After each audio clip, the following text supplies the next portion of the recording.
Here's what's amazing. In the education market, you can get really cheap Chromebooks that do way more than you expect.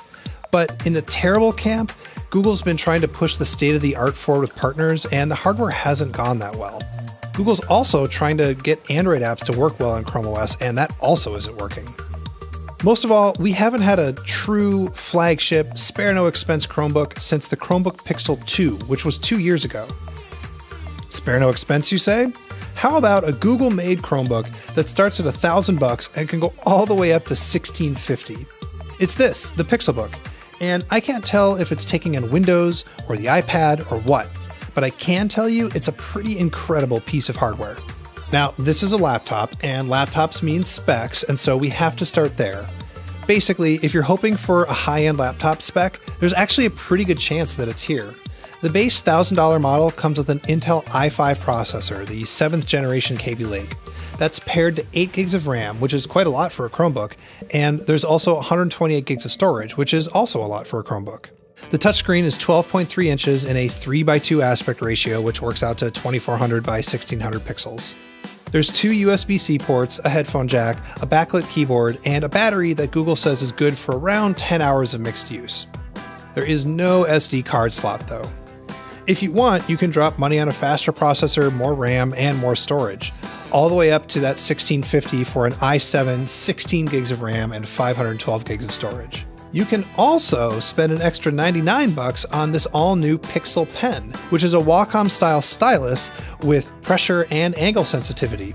It lasts for about a year on a simple Quad-A battery. The Pixelbook weighs just under 2.5 pounds, and it's only 10 millimeters thick. And get this, there are no fans, even on the top-tier processor.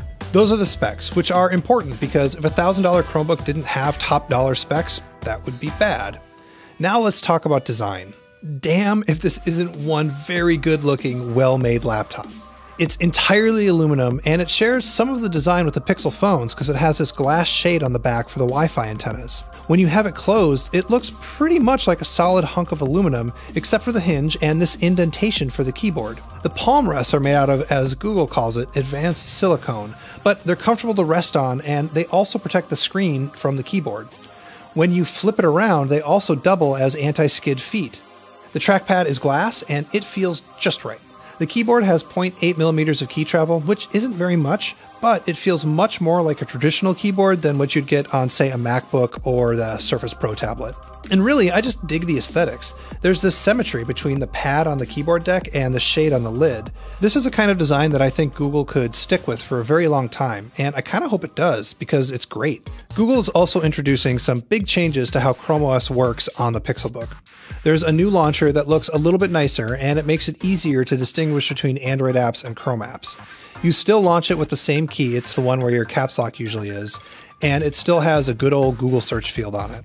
But there's a whole new button on the keyboard. Well, okay, technically there's 2, but I'm not counting the hamburger menu button. That new button is the Google Assistant key. Google Assistant on the Pixelbook works pretty much the same as it does everywhere else. You can speak to it, or you can type to it, and the assistant will respond audibly or not, depending on how you ask your question. One clever thing it does on the Pixelbook, though, is it automatically offers search suggestions based on what's on your screen when you hit the button. But if you want, you can opt out of that. You can also use the Pixel Pen to circle stuff on your screen, and then the assistant can search for stuff based on that too. But for me, the bigger deal is that Android apps on Chrome OS are finally coming out of beta. They're supposed to be a lot faster and more stable now, especially on this very fast machine. You can resize Android app windows and generally just use them like desktop apps. And some companies like Adobe and Microsoft are working really hard to release versions of their Android apps that work better on Chrome OS. It has a 360 hinge, so you can put it into tablet mode, but unfortunately, tablet mode still doesn't support split screen apps. And I'm going to have to test all of this to see if it works as well as Google claims. But if nothing else, I'm glad that I finally actually get to judge the quality of Android apps on Chromebooks without having to put a beta asterisk at the end of it. Oh, one more thing. If you have a Pixel phone, you can turn on tethering automatically from the Chromebook, just like it works on Apple laptops with iPhones. I don't have quite as much to say about the Pixel Pen. I do think it's neat, but it's another thing I want to test before I can give it any sort of final judgment. One nice thing about the Pixel Pen is you don't have to pair it at all, and you don't have to plug it into any weird ports on the side of your device to charge it. I'm just not sure if it's worth 99 bucks. And I know you're waiting for me to talk about the price, so let's address it. I get the feeling that Google is sorry, not sorry about the price.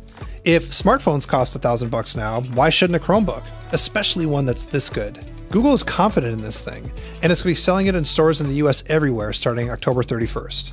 So, who on earth is this thing for? Well, it's for people that just want the best thing, and this is very clearly the best Chromebook that you can get.